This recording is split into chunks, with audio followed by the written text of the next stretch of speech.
You want to turn the TV off outside as well?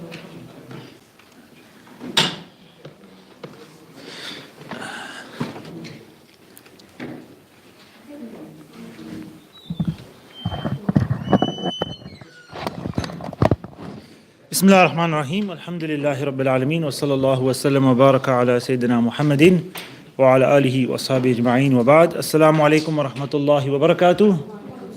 And welcome to you all once again. Welcome to anybody who's here for the first time.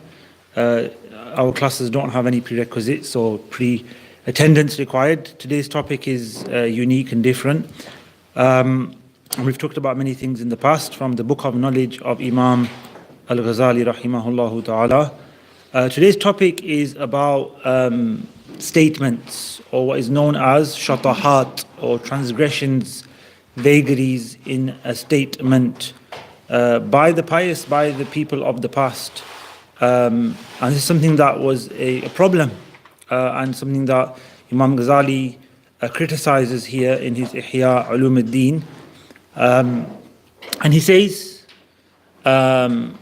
these utterances that some people make were evolved by some of the Sufis, by some of the early Sufis. And among them are statements that comprise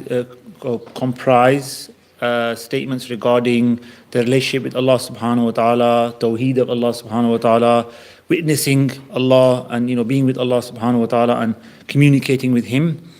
And based on that relationship or that knowledge or experience, they made statements. And they made statements that were quite shocking or are surprising to a person. Some went to this extent of saying, I am the truth.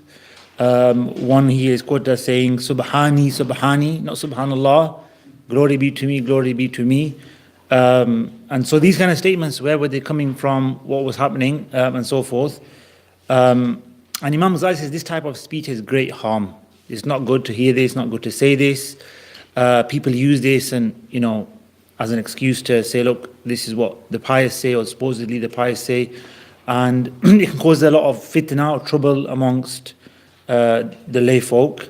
As for the actual statement itself, if we take the outer of it and just isolate it, then yes, we have to take that person to account. And indeed, one of these people, he was actually executed at the gallows, for saying these statements. The authorities, Islamic authorities at the time, they actually couldn't accept that statement, blasphemous statement, etc., and they had him executed. But Imam Ghazali does say, and I'll actually read a bit of a translation here. He says, these and similar statements have spread like wildfire in the land, and their harm to the common folk has become great. The person who comes out with such words is destroying the religion of Allah subhanahu wa ta'ala. As for what has been attributed to these people and them saying it, this is a concept of, do we attack the person or criticize the person that said it directly and accuse him of things or her of things.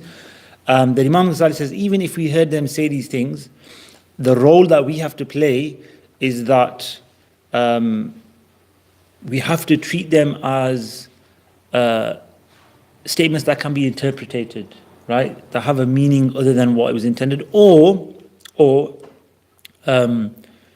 they are not statements of the person, they are being related by the person. So, I'm the truth, I'm the truth. The person is relating Allah's statement. Glory be to me, glory be to me. It's a human being relating the statement of Allah subhanahu wa ta'ala, which is in the Quran. When we quote Allah in the Quran, we say Allah says, worship me alone. No human says that. Allah says that. So if somebody read an ayah of the Quran and said, worship me alone. Somebody said, I heard him say worship me alone. He's become a crazy person. What is he saying?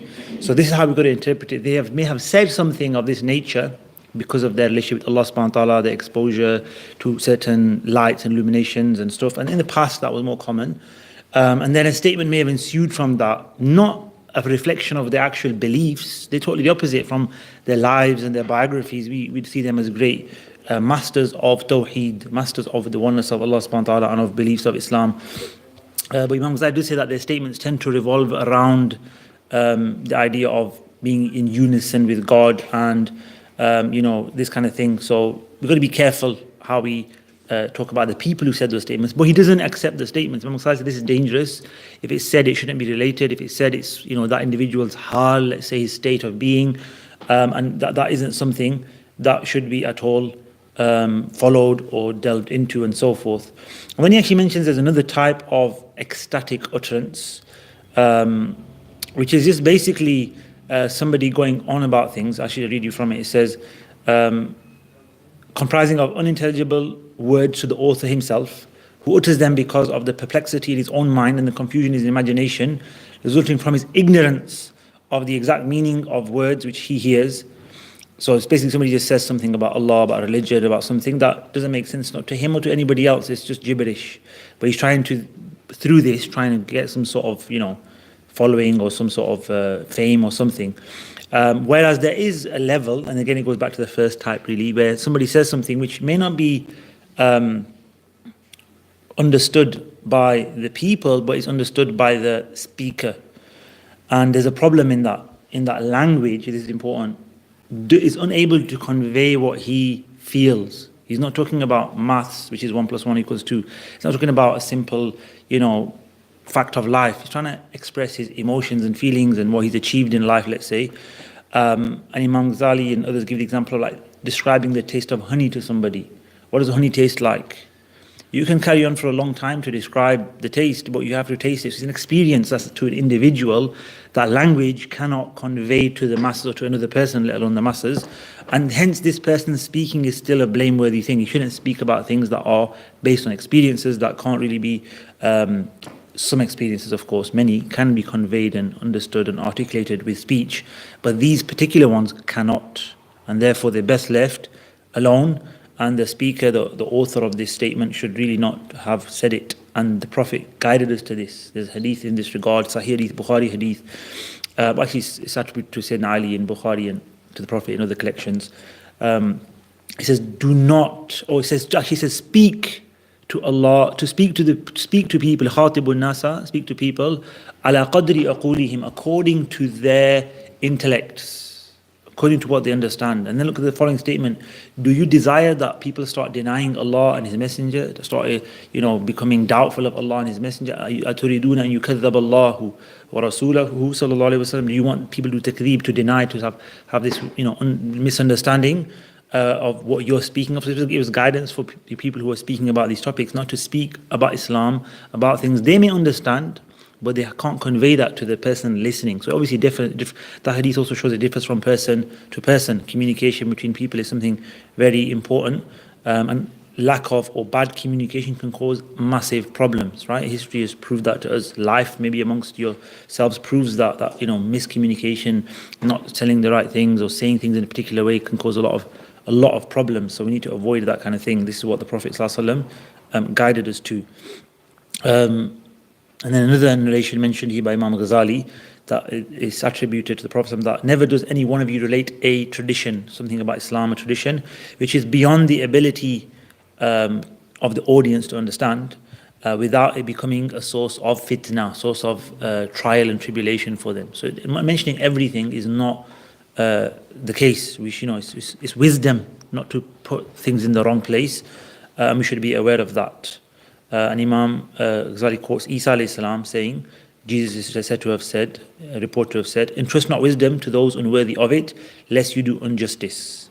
Nor withhold it from those worthy of it, lest you do them injustice.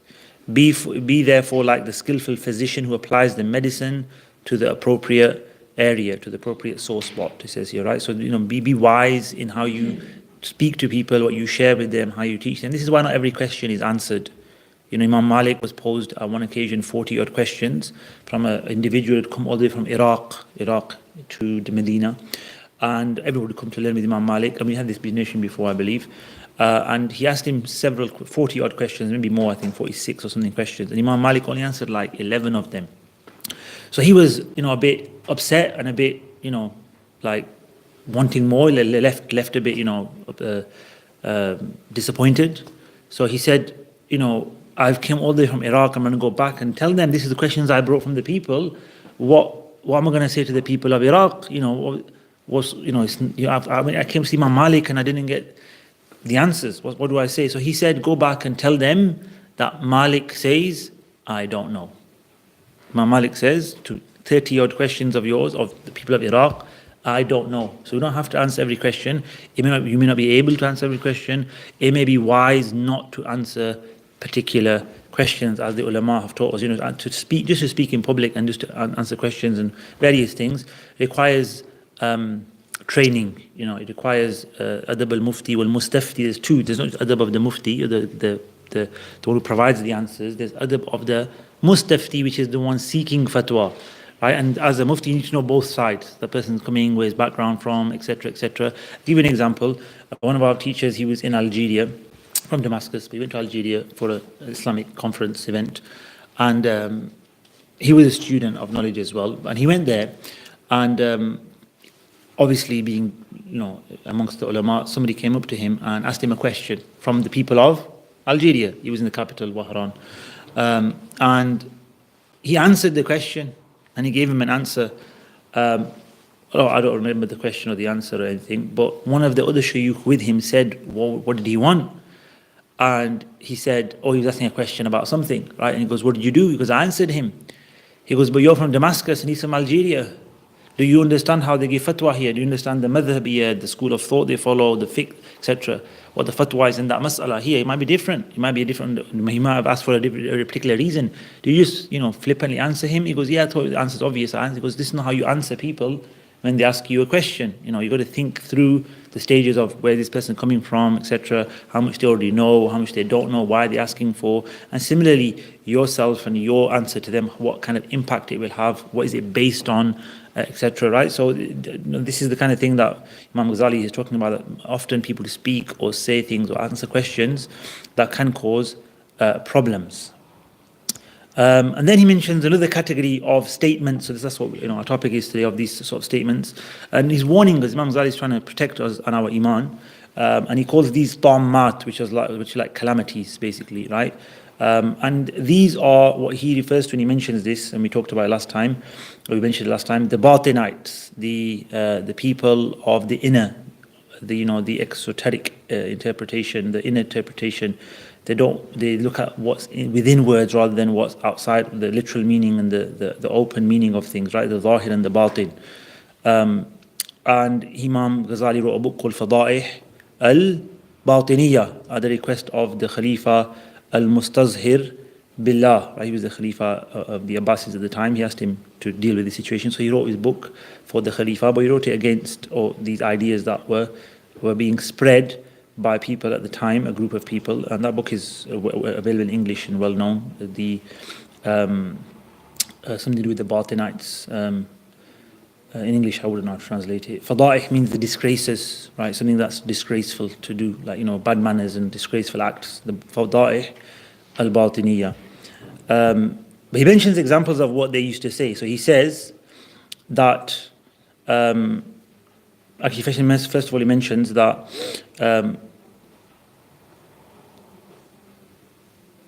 some of the people, they favor the esoteric, which is the inner form of interpretation, which have no value, such as the Batinites' method of interpretation, which causes great harm, because when words are given other than their literal meaning, without either the authority of the traditions of the Prophet ﷺ or genuine reason, because obviously there are figurative speech and there's dictates of reason and language and so forth. But when it's done in this way, Imam Ghazali says, what does he say? He says, the loss of faith in words becomes inevitable, and the benefits of those words of Allah subhanahu wa ta'ala and the Prophet, because that's what we're interpreting, are nullified. There's no benefit. Now it's a fitna, it causes danger. And he gives an example. He says, they interpret the ayah of the Quran where Allah subhanahu wa ta'ala says to Musa alayhi salam, اذهبا إلى فرعون, go to Fir'aun, إنه طغى, he's transgressed, right? And these people, they said, Fir'aun stands for the heart of Musa alayhi salam, right? It's a metaphorical expression of Musa alayhi salam. It's not to go to a literal person and guide him and talk to him. It's your own heart that has transgressed, right? And this is the heart of every individual, right? Allah's guiding Musa alayhi salam to his heart, and for us the lesson is that our heart is a transgressor. what they're saying might be correct, but taking the ayah and putting it into that context is not what the ayah is about, right? And also another statement is when the Musa alayhi salam was told to throw down his staff, alqi asaq, throw down your stuff, it'll turn into a snake, etc. The staff represents everything you have other than Allah subhanahu wa ta'ala, everything other than Allah subhanahu wa ta'ala. So get rid of everything and just trust in Allah subhanahu wa ta'ala. This is what it means. It doesn't mean you got a staff in your hand and you got to throw it in the ground and it turned into a snake, right? As the Quran explains, right? It means that this is what you got to do to see miracles of Allah, to see things, right? The interpretations that are far-fetched from these ayat and take away from the literal meaning, the outward obvious meaning that that Allah subhanahu wa ta'ala mentioned. And similarly, he gives examples from the hadith. The examples that he gives from the hadith are to do with Ramadan. The Prophet ﷺ said, "Tasahharu," which means eat sahur, eat the morning meal. فَإِنَّ فِي السَّحُورِ بَرَكَةٌ, for surely there is in this meal blessings. They interpret this to mean that you should do tawbah and istighfar at the time of sahur, because that's what it means. That's interpreted to mean that basically. So they misinterpret, they add in these, inner interpretations of the words of Allah subhanahu wa ta'ala. Interpretation is not incorrect. We talk about that inshallah. But this is incorrect, what they do. Because they take away from the actual reality that we all know about, that Pharaoh was a real person. He was like Abu Lahab and Abu Jahl. And he was not like a demon or someone in your heart. That's what Allah is referring to. To interpret the daybreak, the sahur meal, to mean the forgiveness and mercy of Allah subhanahu wa ta'ala. Not eating a meal to prepare for Ramadan or to prepare for your fast, but just to actually seek forgiveness. That's the only meaning of that. That's what Allah wants. Is not the case, because we know that the Prophet said in other hadith, he talked about this pre-dawn meal, as we call it, a lot. There's many hadith about it. So there is a genuine concept that the Prophet is talking about. You can't take away from that to these interpretations, because they lead to a lot of problems. They lead to a lot of beliefs coming out and a lot of ideas that corrupt a person, really, because you take away from the interpretation, you take away from realities. The next step will be salah means purification of the heart. It doesn't need pray 5 times a day. Zakat means not to be attached to your wealth. It doesn't matter how much wealth you have, right? Start interpreting things, just getting rid of the actual meanings. Waters down the deen, takes away from the reality of the religion, and causes a lot of problems. And it's haram. And they were said to be disbelievers, these people who went to a certain level of interpretation. Obviously, there's a lot of stages of this, but so those that went too far, went away from Islam, and heresies basically, right? It leads to heresy, which it does, and that's what Imam Ghazali points out in this section. It says here, the corrupt nature of such interpretation is determined both by the testimony of tradition and by that of the senses, while others which pertain to objects beyond the realm of the senses are probably the same, obviously things that we might not have access to, all besides being unlawful, are also the cause of confusion and corruption to people in their religion. Nothing of these interpretations has come down to us on the authority of either the companions, so we don't find this in the early generations of the actual companions, or the followers of the companions, the tabi'un, in spite of the continual teaching and passing on of knowledge amongst the early generations from the Sahaba. We don't find this, so this came about as and Imam Ghazali calls it an innovation. This is an innovation to start giving such interpretations and going into interpretation. And Allah criticizes interpretation of the Quran as well. There's these 2 categories of ayat in the Quran: al-muhkamat and al-mutashabihat. I don't know if you've come across this, very important. In Surah Ali Imran, Surah number 3 of the Quran, Allah subhanahu talks about the Quran itself and says, in the Quran are ayatun muhkamatun, are clear ayat. Muhkamat means they don't leave any doubt behind. They're decisive in meaning, not open to interpretation. They're just muhkamat. وَأُخَرُ مُتَشَابِهَاتٍ وَهُنَّ أُمُّ الْكِتَابِ, and they are the mother of the book, the source of the book, the root, where we take our knowledge from. That's the source. The mother is the source. Ummul Kitab. وَأُخَرُ مُتَشَابِهَاتٍ, and there's other ayat which are known as mutashabihat. So we've got ayat of the Quran which are either muhkamat, we go this way in Arabic, muhkamat,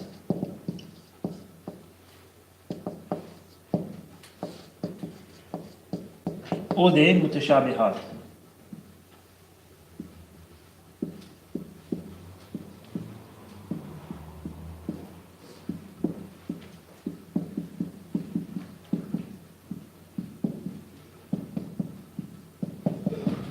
So the muhkamat, muhkamat, what does muhkam mean? Muhkam means something which is decisive. Any doubt's been removed from it. It's clear cut. It's not open to interpretation. Mutashabihat, so these are the source of the book. They're the Ummul Kitab. They're clear. They're the source of the book. This is what we take. Qul huwallahu ahad. Right? Allah is one. That's not a debate in Islam. Right? In Islam, it's a given. It's tawheed, finished, full stop. There's no discussion. There's no interpretation. It's just straightforward. Aqimus salah, establish the prayer, give your zakat, fast Ramadan, right? There's not open to interpretation, these kind of things. They're straightforward. Yes, some of the finer details, which are other ayat, maybe, or interpretation, hence there's differences in some things, but the principle of 5 daily prayers or the month of Ramadan being a fasting month, etc., there's no ever been a discussion over that, of a difference of opinion or any doubt in that fact. So these are the muhkamat, things that are clear cut in our religion, and straightforward to understand as well. Anybody who understands the meaning will understands the words in the language, will understand the meaning, and there won't be any confusion arising from that. So that's what we take as the source of the book. Then there are other ayat of the Quran, which Allah has placed in the Quran for a test for us, for a wisdom, and they're called mutashabihat. Mutashabihat means, tashabaha means to be similar to something, to confuse something because it looks like something else, right? So they are known as the mutashabihat, or the ambiguous. Like if something is not clear what it is, it's ambiguous, right? Ambiguous ayat. The allegorical ayat, figurative meaning can be interpreted from them. You don't have to. You can leave it as it is. The literal meaning may be very difficult to understand or even accept within our framework, within the muhkamat, right? Where does the framework come from? The source, the muhkamat. Example of the mutashabihat would be something like in the Quran, for instance, Allahumma salli sayyidina Muhammad, innaka tajri fi a'yunina, surely you are flowing, Allah says to Nuh alayhi salam, Sayyidina Nuh alayhi salam, when he was on his ark, you are on your ship, moving around, flowing, in our eyes, a'yunina, in our eyes. So does that mean literally that they were flowing in the eye, the sea is the eye of Allah subhanahu wa ta'ala, or does it mean that Allah was looking at them with eyes now? Allah's got eyes, these brown things, and that means he's got a head then, right? So this kind of literal explanation of that would be, whoa, there's a lot of problems with that, right? Whereas we have in this established a principle, laysa kamithlihi shay in the Quran, right? There's nothing that has the likeness of Allah, has the likeness of Allah subhanahu wa ta'ala.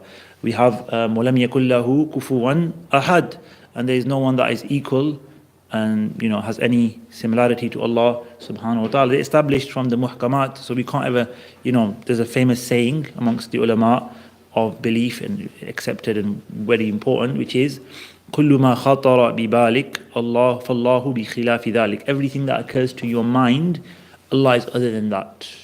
Right?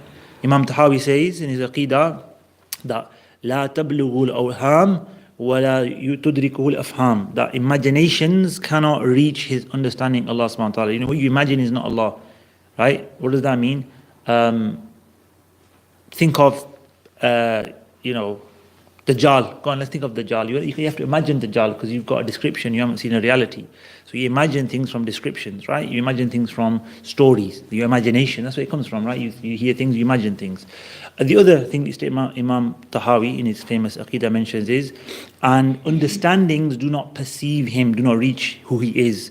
So that's things that you know what they are. It's not an imagination, it's an understanding. So if I said to all of you, chicken and chips, you had that, right? So chicken and chips, what comes in your mind? An image of chicken and chips, hopefully not live chicken, cooked chicken, right? If I said to you apple, you imagine apple, right? It's understanding it more than imagining it, right? But it's a reality that you can see or you can understand from a word. When we mention words or we think of things, nothing that comes into our mind is Allah subhanahu wa ta'ala. It can't be the case, right? So that's something that we have established from the clear text of our religion. Therefore, these other ayat that come in now, what do they mean? What is the application? What is their role, etc. Right? So these are two categories of ayat of the Quran. Allah carries on and tells us about them. This is in the beginning of Surah Ali Imran. Surah Ali Imran is which number surah in the Quran? Surah number 3, correct? Surah number 3. So Surah Fatiha is first, Surah Baqarah is second, Surah Ali Imran, the family of Imran, is the third surah chapter of the Quran. It's got about 200 ayat. At the very beginning, so if you open the first page, on the very first page, and moving into the second page, you'll find discussion, this is what I'm talking about right now. The other ayat are what? Mutashabihat. Then Allah says, as for the one who has deviance in his heart, fi qulubi zaygun, as for the ones who have deviance in their hearts, in the plural, they have zaygun, deviance, they want to go, or go to achieve something wrong, or get beyond things. They have this wicked desire, right? Zaygun. They seek to interpret these ayat. They want to give it an interpretation. They want to find a meaning for them. They want to say it means this, it means this, it means this. They have a problem in that, basically. They have a struggle to kind of do something like this. And then Allah says, وَلَا يَعْلَمُ تَأْوِيلَهُ إِلَّا اللَّهُ. And nobody knows their ta'wil, interpretation. So there is interpretation, but only Allah subhanahu wa ta'ala knows. وَالرَّاسِخُونَ فِي الْعِلْمِ. And the ones who are firmly established in knowledge. Okay, so who knows the interpretation? Allah subhanahu wa ta'ala, and those firmly established in knowledge. Now here's a difference of opinion of the Quran. It's interesting to go into the Quran, right? There is no stop there in the Quran that is like from the Prophet ﷺ necessarily. So we don't know whether you have to stop, as in where nobody knows the interpretation except Allah, full stop. You may understand? If we stop there, then what it means, only Allah knows the interpretation and nobody else. I read on because the Quran carries on. What's next? It says, and those who are firmly established in knowledge, they say, all is from our Lord and we submit to everything. These ayat are all from Allah. Whatever they mean, we submit to that. Now, if we stop and we say a new sentence is starting, it's not a conjunction, right? Then we're saying only Allah knows, and these people are just saying that. So the people who have knowledge surrender, in other words. People who understand don't go down this route. It's people of ignorance, people of desires that go down the route of interpretation. So full stop, there's no interpretation. Only Allah knows, therefore. And the people of knowledge, what do they do then? Don't they interpret it? No, they don't interpret it. They surrender. This is what they say. Those firmly endowed in knowledge. However, if we don't stop, and it's in the same ayah, by the way, it's not like an end of ayah, the beginning of ayah, it's in one ayah. But even within ayahs, you can stop. Right? If we don't stop, then what it means is nobody knows the interpretation of these ayat except Allah and those firmly endowed with knowledge, and they say, we submit to our Lord, etc., etc., right? So it does open the door for interpretation. Now that's a genuine difference of opinion based on how you read the Quran, where you stop in the Quran, right? That's part of tafsir, to be honest, right? It's something interesting that is part of tajweed, to be honest, as well.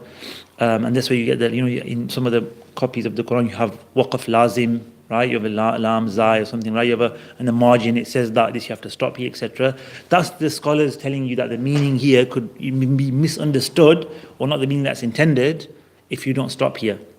Right? That's not waqf lazim as in a waqf lazim necessarily for a rule, like a tajweed rule. There are tajweed rules of starting and stopping. Yes, there's tajweed rules, right? Sometimes what you find in the Quran and copies of the Quran are, these signs or, annotations that indicate to a stop that is more for the meaning, more for the understanding of the ayah itself, right? And they put that there so that people get accustomed to reading in that way and not combining it together. If you understand Arabic, you'll understand that starting and stopping has an impact at certain points throughout the Quran, not certain points throughout the Quran. It's a science of the Quran, al-waqf wal-ibtida, stopping and starting. It's actual science of recitation and understanding of the Quran and how that affects meanings. And some of the tajweed is related to that. So if a meaning is going to actually be wrong, completely wrong, if you stop somewhere, it's haram or it's wrong to stop. It's not allowed to stop there. You have to read on a little bit or stop before it. There's certain places you cannot stop in the Quran, yes. There is no place that you have to stop in the Quran. The other way around. If you read the Quran in one breath, anybody do that? From beginning to end, and you never stopped, there isn't a mistake in that. There isn't a mistake in that. Because Arabic's like that, language is like that in Arabic, that even though you don't stop physically with your breath or your pronunciation, the meaning can start and stop because sentences stop and finish. There's no need for a pause. There's no, and this is something that maybe those who learn Arabic should understand. There's no punctuation in Arabic. In English, we have full stop, capital letters, quotation marks, commas, apostrophes, colons, etc. And that's punctuation, right? It has a meaning and impact where you start the word, the paragraphs, nothing like that. If you were to write Arabic from the top of the page, the top right-hand corner, to the bottom left-hand corner, without anything, just the Arabic words, alif, ba, ta, tha, and words, kitab, etc. No full stops, no commas, no, breaks or spaces, it would make 100% sense. There's no requirement for that. They've brought it in today in modern standard Arabic. Classical Arabic doesn't have that. Modern standard Arabic has, they've made it obviously modern standard, you speak to somebody, sentences, etc. But classical Arabic, poetry, Quran, hadith, even the speech, doesn't have to have, speech would have to have pauses to obviously, you might confuse people. But in writing, there was no need for showing a pause. There was no way of, that being shown, other than understanding that this is the end of a sentence, this is the beginning of a new sentence, etc. In the written... How do you interpret that? The context? How do you... Good question, that, because if you were given a text from back then, and literally you can find text like this, or manuscripts, they'll just be writing from beginning to end. There'll be no punctuation, no full stops, nothing. And this to some extent is like that. This book here, to some extent, is like that. Parts of it I have to figure out, or just stop here, which is. Comprehension of people with less understanding stuff in the Quran, you wouldn't have this zabr. Exactly. So even previous, a good point to be honest. Even previous, there was no zabar zair on the copies of the Quran. They were added later for helping everyone who doesn't understand how to recite Arabic. Right. Previous to that, everybody would learn from a teacher how to recite based on a copy of the Quran that had no vowelization. Now that sounds impossible, probably a lot than tough, but it was done. That's the common way of teaching the Quran. As Islam spread, realizing that Muslims can't do that, non-Arabs, let's say, can't do that, then it became a reason for starting to put in the, what they call them, the diacritical marks, tashkil and all that, right? The vowelization of everything, right? So that started about 100 and. Well, there's different stages to it, to be honest. If you come to history of the Quran module starting on the 9th of February, you learn all about that, to be honest. Part of that is part of that. So the history of the Quran, we're going to start on the 9th of Feb on the Saturdays, inshallah ta'ala. The course coming up. Bookmark won't really help. No, bookmark might not be. But we're going to go through that. So we're going to go through things like the compilation of the Quran. We're going to go through things like how the compilation as in it was written on what bones and, etc. and shoulders, bone, what do you call it? Some pieces of paper actually and stuff like that. And then it was compiled into a written form, and then it was done by Sayyidina Abu Bakr. How did he do it? What was the procedure? Then Sayyidina Uthman did a compilation, and then he had the others destroyed, and that was the final stand. So we're going to talk about the history of the Quran starting on the 9th of Feb, which is where you can learn more. Assalamu alaikum. No, I'm just joking. So in that we will discuss also the stages of this. There's various stages of the diacriticals of vowelization. So first of all, it was just dots. So first of all, it wasn't zabar zair pesh. What actually represented the vowelization was a dot above, a dot below, I think a dot to the side. Right, that was the vowel. So I think above was the fatha, below was the kasra, and to the side was the dhamma. So some of them may still have a connection to that, yeah, because originally that was what it was. It was dots on the letters, not dots for the letters, because the letters didn't have dots. Dots were initially for vowels. It's confusing, I know, confusing you. But dots, now we have you have ba, ta, tha. Ba's got a dot below, ta's got 2 dots above. There was no dots on these letters. It was just the same thing. This was all 3 letters. There you go. That's all 3 letters. Even you could have a noon in there as well. You could have a noon, ba, ta, and tha, right? We didn't know what it was, but the dot, if it had one, was like a fatha, kasra, and dhamma. So dots were for vowelization, not for recognition of a letter. How do you recognize the letter, right? You learn from a qari. So, from the Quran was an oral tradition, you got to remember. Quran was not a written tradition primarily. How did the Prophet teach the companions? Recitation. They wrote it down amongst themselves and etc. But the Prophet was teaching the companions, sallallahu alaihi wasallam, through recitation. How did they teach the generality of the Muslims? They didn't have a copy of the Quran in front of them. They were learning from listening, oral tradition, right? Mouth to mouth, as they say, right? Not that kind of mouth to mouth. The tradition of, The intellectual capacity that the Arabs were famous for. was that the memorization, the ability to hear and take on, they would hear, they would hear poetry of hundreds of lines and they could repeat it, like we hear one line of poetry, like, can you repeat that please? They could repeat, tens and hundreds of lines of poetry, and that was something they had. So times change, and then this changes. Let's get back to this though. Let's take a step back. Yeah. We've gone into that. Like I said, on 9th of Feb, we've got a course on history of Quran that talks about that stuff. Talks about the mutashabihat and this as well. Talks about Makki Madani ayat. Talks about first revelation, last revelation of the Quran. Talks about what is revelation. What is revelation and the categories of revelation. It's one of the most interesting modules, and I hope I'm teaching. I'm not teaching it. No, Ustaz Ali is teaching it. I've taught it before. I know the contents fully, and we also talk about tafsir of the Quran in that as well. What is tafsir, the categories of tafsir, and so forth. So it's a very interesting module, one of my favorites, and that's on the 9th of Feb. Along with all the other ones on your you've got a leaflet today. That's perfect time. You've got the leaflet in front of you. If you haven't, please take one. It's double-sided, so on one side you should find new 10-week courses. So several of these starting on the 9th of Feb, inshallah, Saturday the 9th of Feb. You can go to our website for more details, but one of them is the history of the Quran. The two I'd recommend, but they clash, is history of the Quran and Islamic history. I'm teaching the Islamic history, hence why I'm not teaching history of the Quran. But yeah, the Islamic history is just as good, alhamdulillah. But yeah, I would marginally prefer the history of the Quran to be. It's the Quran and the love of the Quran, and that's the source of everything. But history is important as well, actually. History is probably more, I don't know, they're both interesting, right? But history is probably more intriguing, I would say, right? It's more intriguing because we go through the Khulafa al-Rashidun, we go through the Umayyi period, or the Umayyids, right? Those that took out the Khulafa and things that happened, weird things. Right? We talk about that history. We talk about the achievements they did as well, and the technology they brought, and the knowledge. And so it's not just about battles or what happened, like fights and feuds, and we don't talk about everything that developed over time, the naval fleets, and the postal system, and education and translation, and etc. And then it's the Abbasid period, which was when the Umayyads got ousted and murdered and etc. massacred. And then the Abbasids came in for a period of 600 years or so, in which there were many other sort of smaller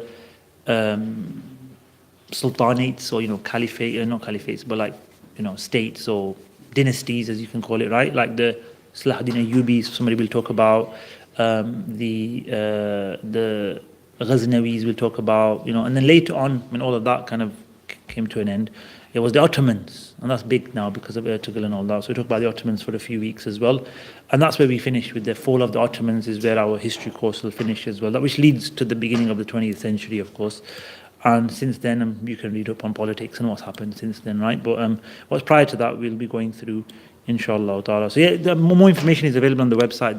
We've got a breakdown of the actual each module and what's going to happen. It will be taught across that on the website, inshallah ta'ala. So if you are interested, please do have a look. But coming back to this now, so we were talking about the Quran, of the interpretation of the Quran, the ayat, mutashabihat. This is where people can go wrong, and people have gone wrong, and we need to avoid that type of interpretation and stay away from it. It's part of Satan's handiwork, as they call it. That he wants to misguide people through the Quran itself. Yes, through knowledge itself. It's not wajib. Don't worry about it. It's not required. Don't worry about it. I leave what's good because it's not required of me. Shaitan approaches people in different ways, and one of them is to start misinterpreting, or going down this route of interpretation where it's not needed or not required or not allowed even, right, in some cases. And surrendering is the hard part. So one of the things of the mutashabihat is that it's a test for us. Why has Allah placed, genuine question, why has Allah placed these difficult ayat there to confuse? Why does Allah want to confuse us? That's a bad question, but that's kind of what it means, right? Allah can do what He wants, first of all, right? But no, He's got wisdom behind them, so the true wisdom and meaning and etc. It may be that that's how you convey those meanings you can't convey in language. You have to have that understanding to understand, and maybe that's how Allah will use. One of the explanations is that there's a way of Allah communicating to us more than just this, or there's a form of communication that can give you a lot more knowledge than the normal form of communication, and it's through the mutashabihat. But we don't have the intellectual ability, most people now, to grasp that, so it becomes a very difficult thing, and very Is that where the Sufis sort of Yeah, so that's why the Sufis, some of them, not all of them, so many of the Sufis don't agree with the interpretation as well, to be honest, and they talk against it. But some of them, yes, a group of them went into it as well and have interpretations, and that's the kind of thing that can cause the other problems. Because when you go into that, the public can't understand that, the lay folk can't understand that level. And to make a point, it's not about intellectual ability necessarily. It's not like learning a book ability.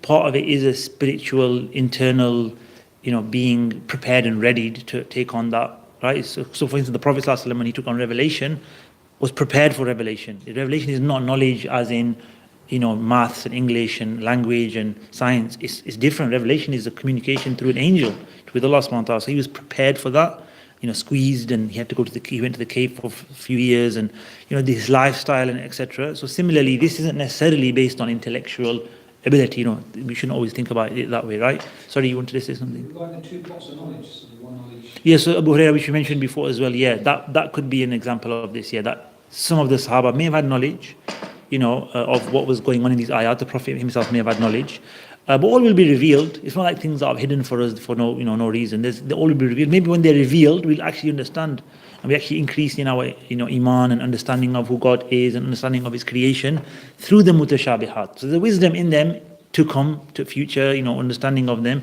But for now, the struggle for us is to surrender and accept that these have a role to play. But exactly how, I don't know. Just surrender. It's interesting, isn't it? It's already stated that Allah subhanahu wa ta'ala says that every ayat has an afterseer. Yeah. Overseer, underseer, Yes. afterseer. And many commentators have expanded on that to say that actually they have, depending on the level, these untold levels of understanding. That's what Imam Ghazali mentions as well. So he talks about tafsir within this section later on a bit, I think. And he mentions that as long, there are several interpretations of ayat, but he actually says that as long as the interpretations are within the laws of language, within the laws of the intellect and our principles, then it's fine. That's an interpretation. And as long as it doesn't negate the basic meaning as well. So you can't have an interpretation that rules out what everybody's understood. And he said, and therefore you'll find various interpretations. So that is something that can occur. And again, that's tafsir. Again, on the 9th of Feb, we'll start talking about that, the different levels of tafsir. But the basic is, tafsir by revelation of the Prophet ﷺ telling us what it is, that's revelation, by the Sahaba interpreting for us. But then there's tafsir in terms of intellectual ability, there's tafsir in terms of linguistical derivations, meanings. And then there's what they call tafsir, I don't know if you heard of it before, it's called tafsir al-ishari. Tafsir al-ishari. Tafsir al-ishari is tafsir bil-ishara. Ishara is like an indication or a gesture kind of thing, like some way of interpreting. There's something called tafsir al-ishari, which is controversial, which is the topic you're talking about. There's limits to it and guidelines to it, etc. And there's hadith about it, even, or that, not about it directly, but that talk about that type of interpretation and so forth. So that's something that hadith that you mentioned is quoted in that section, I believe, of the course, that every ayah has a zahir and a batin, right? The overseer, the inner seer, etc. So that's a whole new topic, whole different topic. That's not what Imam Ghazali talks about right here. He just wants you to be aware of that, right? And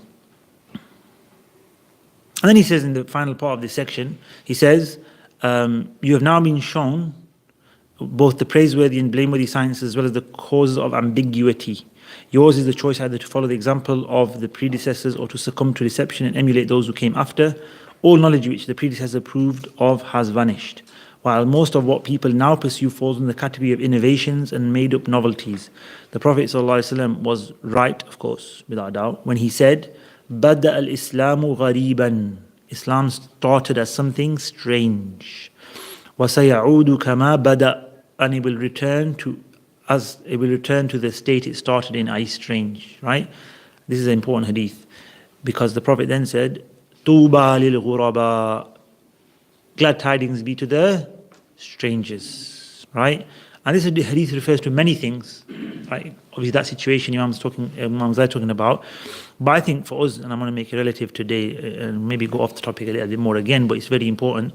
Us as Muslims in the UK, we're strangers. You go to your home country, Bangladesh, Pakistan, India, Somalia, Africa, whatever, and you're treated like a foreigner. They want to rip you off in the shops because they can figure out you're a foreigner a mile away. and you don't feel like you belong there because they're not treating you like a local, right? They don't, as much as you feel like one, and someone was maybe go more often and have more of a connection to back there. As soon as you travel abroad and come back, like, oh, he's been abroad, he knows this, he knows that, he's got money, he's got this. They treat you differently, and that's a barrier, that's a lack of belonging, right? You become a stranger in your own family and own home. Yes. Now you come to the UK or wherever you are in the Western world, and your neighbor doesn't accept you because you haven't got the same colored skin, right? You don't speak with the same, accent or tone of language, and you don't have the same cultural norms as they do. So you don't feel like you're a part of that as well. So we are aliens. We're aliens. That's who we are, right? We are aliens in this world, right? Alhamdulillah, rather than call us aliens, I like to take the hadith of the Prophet ﷺ, call us strangers, right? We're strangers, alhamdulillah, but where's this? Where do we belong then in the identity crisis? There was a thing on BBC. Anybody see it recently about those girls in Bradford? Yeah, you did. Yeah, that's it. Yeah. You saw it, right? Yeah, I've not seen it. Alhamdulillah, I've not seen it. But somebody told me to watch it, and he said it's about identity crisis. So it's about that, right? If those of you who've seen it can tell me more afterwards. Ali, I'll speak to you. But yes, somebody said it on BBC is a good program about some girls in Bradford and identity crisis and something like that, Yeah? Yes? No, put your hand up, a show of hands, who's seen it? Don't be shy. Don't be... Just one hand. I'm sure there's more than one person who watches these kind of things, right? Okay. But anyway, forget about that. The solution, or, where do we belong kind of thing, right? Go back to the Prophet ﷺ's time. When the Muslims when the Islam started, they were outcasts. They were strangers. The Prophet said they had no identity as Meccans anymore, because Makkah would not accept them. They went to Medina. They weren't Medinans. They didn't have that same culture, and they had difference in practices, by the way, right, in language as well. So it was a foreign place. What made everybody come together, and what gave them that belonging? There were people that came from Islam from Persia, Salman al-Farisi, and from other countries, right, Africa, from Rome. There was Suhaib al-Rumi, right? So they're all different. Right? But yet they had an identity. What was their identity? It was Islam. It was to be followers of the Prophet ﷺ. And he didn't allow anybody, ﷺ, and he said, the white person is no better than the black person, the black is no better than the white, Arab is not better than non-Arab. What is it that makes you better? Taqwa. Right? So he made that sort of society that everybody could belong to, right? So alhamdulillah, it doesn't matter what, and doesn't mean we don't embrace the differences. We do. The Quran tells us Allah made us different tribes. وَجَعَلَ شُعُوبًا وَقَبَائِلَ لِتَعَارَفُوا. He made you nations and tribes and cultures and ethnicities that you may learn about each other. It's not a barrier. It's something to learn about other people. It's a way of more communication, more socialization.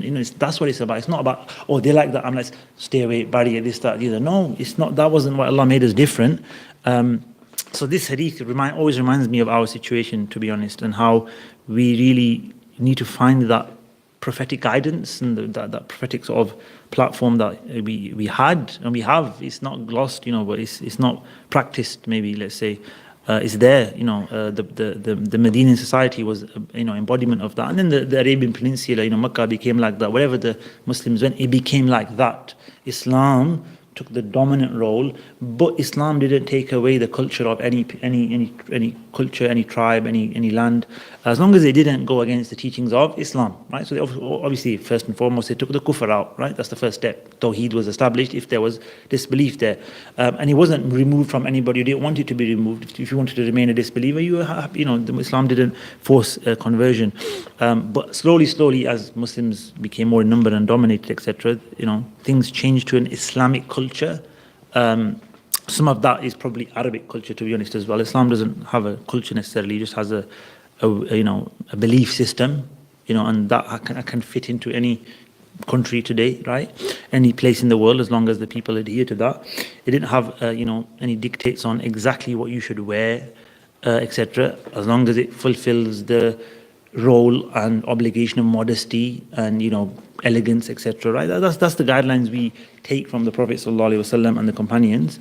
May Allah please with them. So that's what we have lost. We try to belong to a group, and it's hard because if you don't, let's look at the younger generation. It's harder for them. It's much harder for them, right? They're growing up, and they go to school and they're not accepted, right? Because of their color of their skin or whatever, right? Their practices, don't celebrate Christmas, Ramadan, fasting, Eid. Muslims are not really, the most popular thing in the media or the most liked thing in the media. And then at home, they can't relate to their parents' culture as well anymore because they've grown up in this country, right? They don't have this, the language barrier is getting bigger and bigger, right? The cultural practices are not understood. They're not, parents expect it to be a given, and the children don't pick it up as a given. They see it as an alien thing as well. So hence when they are asked to go to Pakistan, it's like, oh, what's in Pakistan? They're going to get married off there, right? They're going to do this to me, that. So you get worried about even just going back to Pakistan or India or wherever you're from, right? So that leaves those girls that we're talking about. Don't know how they got on, but I'm going to watch it now, right? But yeah, I think we're all going to watch it, yeah.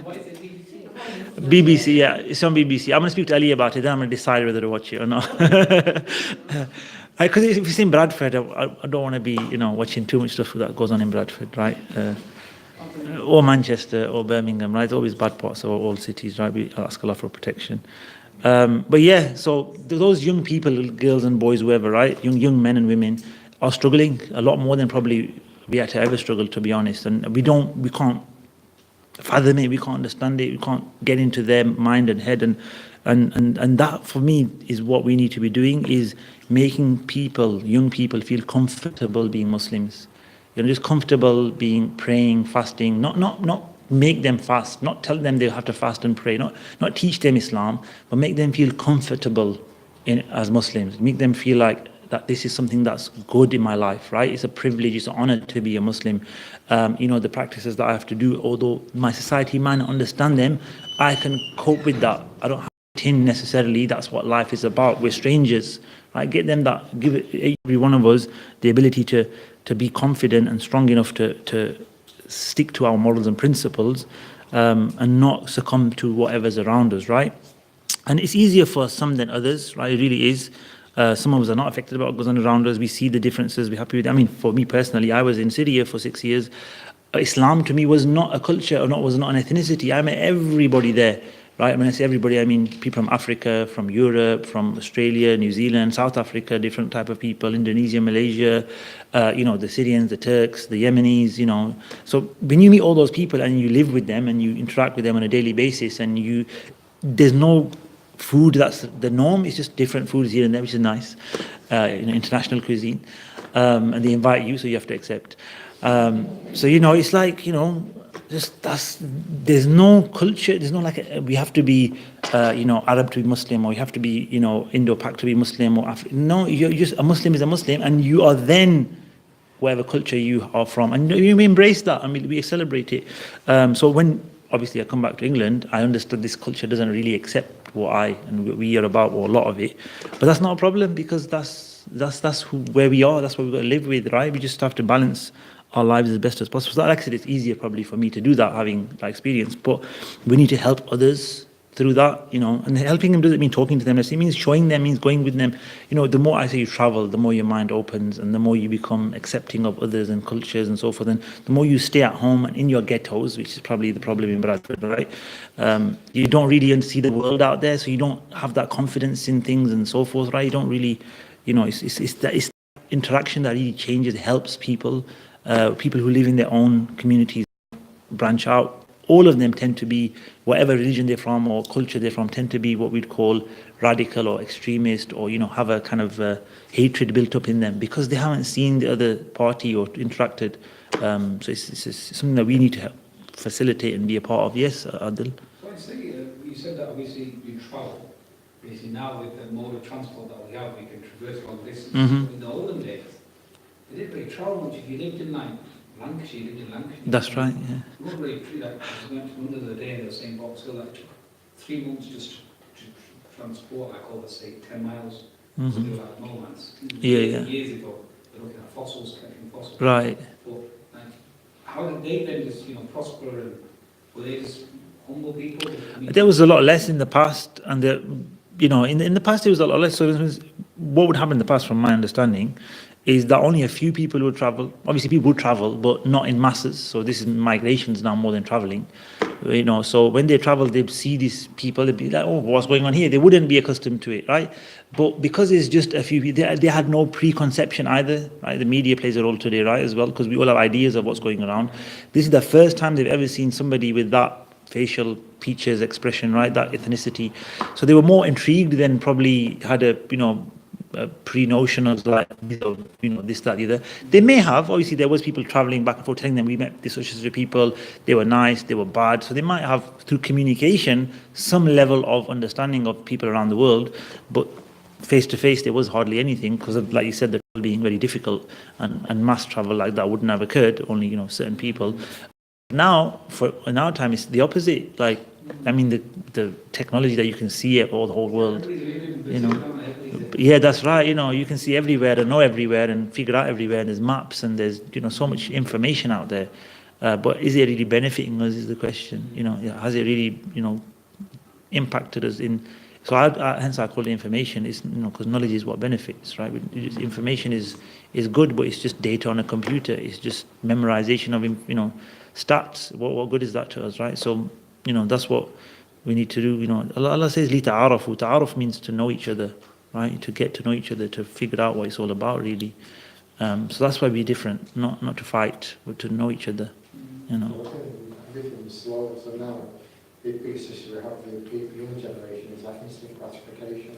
If you can't really search for it, yeah. no patience to research. So in the past, you'd have no clue and you'd accept it, right? Now it's like instant, like you said, instant information, instant gratification. If you don't get what you want, you're like, it's not right. This technology is not there. I need more, invest in more technology to get me that speed in life, that quickness in things. So it is a weird world we live in, and the technology. And I've told you that book, which I mentioned to you. Do you remember the book I mentioned about technology? I recommend it. Anybody? No?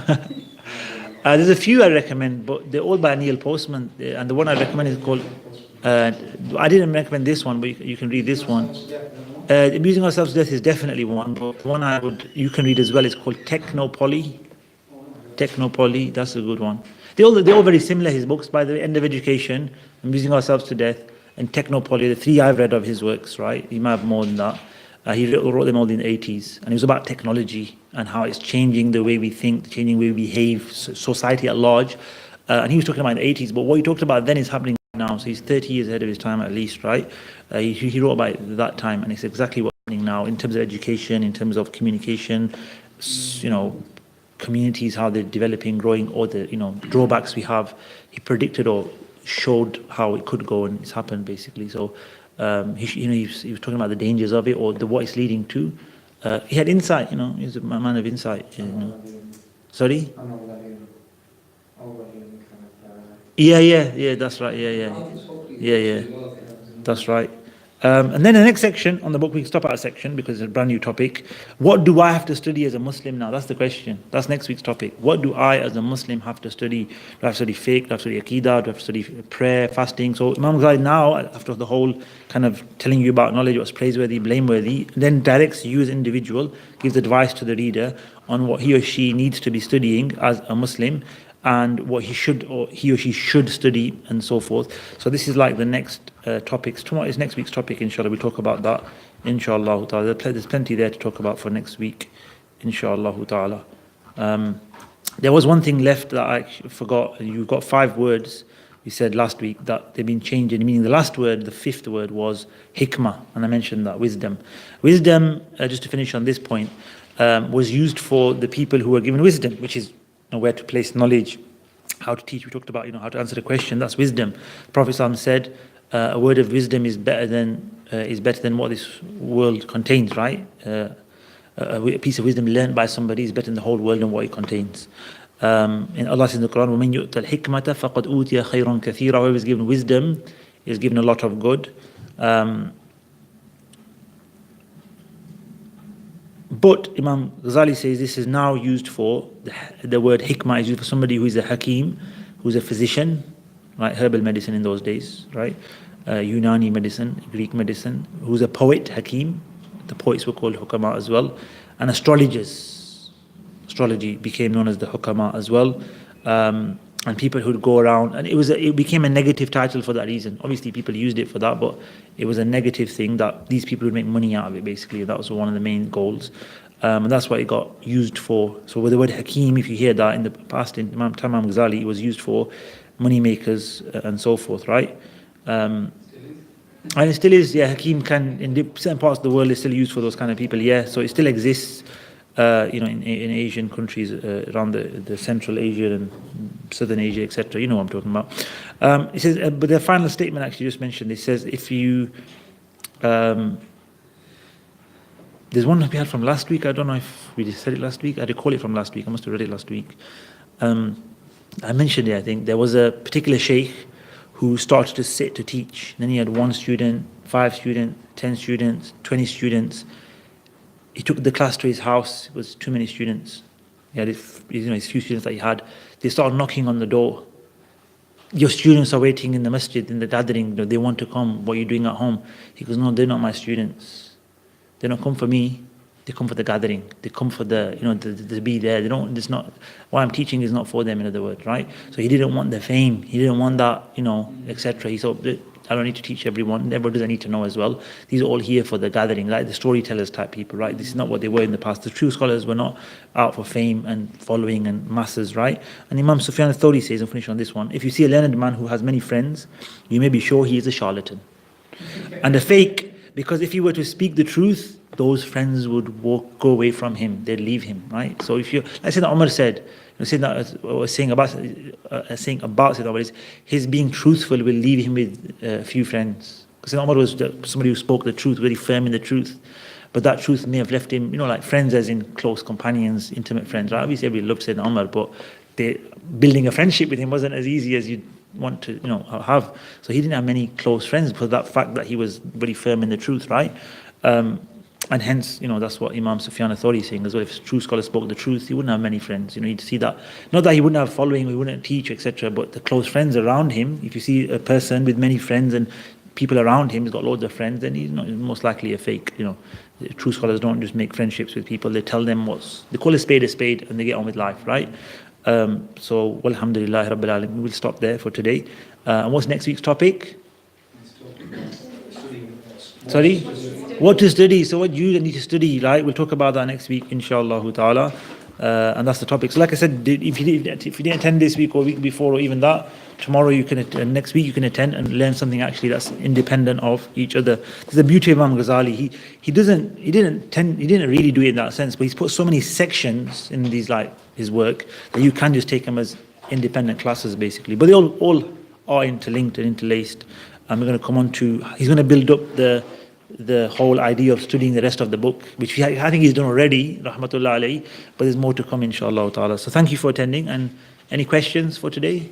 Yes? So this is my first class. Okay. What have you studied so far in Imam Ghazali's book? So we took in the Book of Knowledge. The Book of Knowledge is about the virtues of knowledge, the importance of knowledge, the hadith and Quranic ayat about knowledge, the effect of knowledge and what it should be for, some of the drawbacks of learning and knowledge and how there's blameworthy sciences, there's praiseworthy sciences. We've been through that. Each class though has been recorded and is on our SoundCloud. So if you go to SoundCloud, you can go through our playlist. Brother Bilal, he uploads it every week. So usually by tomorrow, it'll be available. We just do a quick check and we upload it. When he comes in tomorrow, he'll do that. Is that available on the website? Yes, so SoundCloud is just an app or a website that you can go and get on that on.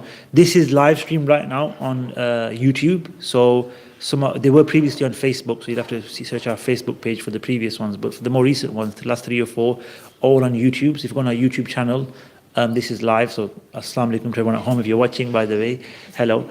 Hope you're well. And if you're watching the recording, may Allah bless you as well. But yeah, so they're all recorded. So alhamdulillah, the audio is here. We're still going to upload, but the live stream is also then later on. Obviously, as you know, live streams then become playback videos afterwards. So yeah, you can catch up. That's roughly what we've done so far. I've skimmed it a bit, but yeah, so you can catch up on all of that. But it's not like you need to know all of that to come to the next lesson. It's each lesson will be something new to learn and beneficial, inshallah ta'ala. Any other question? Yeah. Yeah, just one. You said some people don't agree with interpretation. Of the mutashabihat. Interpretation, in general, is something that the Muslims, actually you're right, yeah, there are a minority that even deny all interpretation, yeah. So, for example, you said the Ottomans, Yes. some that don't speak Arabic, what would they do pure Arabic text? The, how So what about the Ottomans? for example, you said some Ottomans don't agree with the interpretation of Sufis. What if they're not Arabic? What do you mean by Ottomans? You did say Did I say Ottomans? I'm sorry, my apologies then. What about Sufis? Some scholars I probably Some meant. scholars Yeah. that don't speak Arabic, what would they do with pure Arabic text? Okay, there's no such thing as a scholar that doesn't speak understands Arabic. That's my answer to that. If you don't know Arabic, how can you understand the Quran? So you're not a scholar of the Quran or Arabic language or Hadith. You may well be a scholar of fiqh. You can learn fiqh without, even fiqh you require the access to the Quran. So yeah, not a complete scholar without Arabic, without that. I mean, you can have learning, and we read in English a lot. It doesn't make you a scholar. It just makes you a learned, I suppose. So what would I say to somebody who doesn't speak Arabic and interpretation? They have got no clue. They don't have a right to speak in that field. Just like if you don't study medicine, you don't have a right to speak about medicine and illnesses and diagnosis, right? So if you don't have the tools and you haven't studied the field, then you can't speak about it. I hope that answers your question. Yeah, okay. Thank you. Yes? Sorry, too many questions. You mentioned something about making young Muslims feel comfortable. I did, yeah. Do you have any, I don't know, tips? I have a lot of younger brothers and sisters. MashaAllah. And I would like to do that for them as well. So how would you recommend tips or anything like that? Okay, so what I would do is don't teach them Islam, don't teach them fiqh and Aqidah and things, but try and get them to open up. So ask them the question, do you know what it means to be a Muslim? What are Muslims? Are we Muslims, or what are we supposed to be for Muslims? Just ask that, have that conversation, discussion. So discuss with them, everybody's got their own level, so you'd actually be quite amazed at what they'll say to you, because you just don't know what's in their head. And if you can get it out of their head, you think, oh, that's where they are now. So then you know where they are, what they need. And I would also recommend,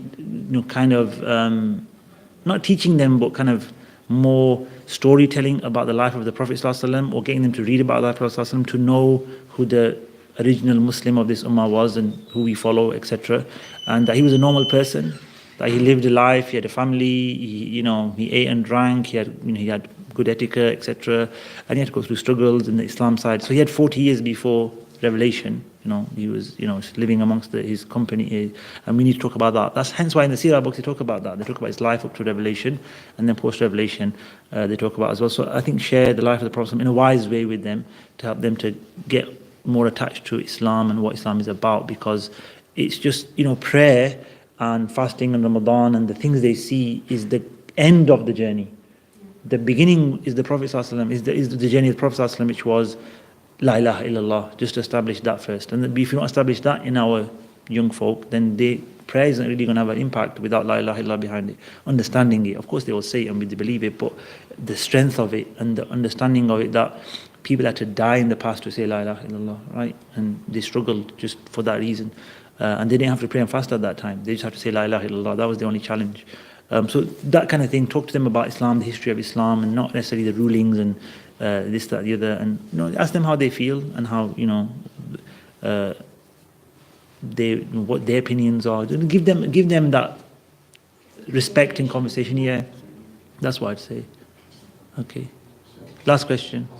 Just obviously the Quran has two revelations, and some are deep and some are really common. But one would say it's the same with the Hadith as well. So when we said that a true scholar would speak the truth and wouldn't have many friends. Yeah. That's what Imam Sufyan al-Thawri said. Yeah. So on the same note as well, Allah subhanahu wa ta'ala said to the Prophet that if we would have made you hard-hearted, people would have dispersed. Dispersed, yeah. We made you mercy. Subhanallah, right? So for him telling the truth, he didn't scare people away. Subhanallah. There's a beautiful, mashallah.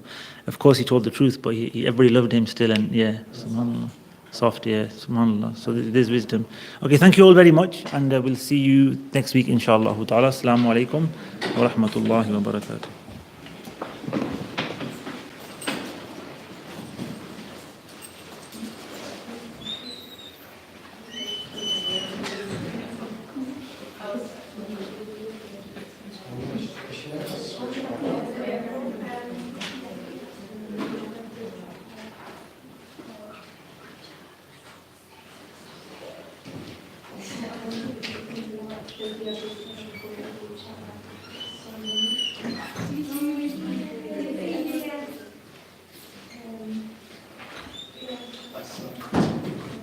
The sheikhs haven't decided what they're doing.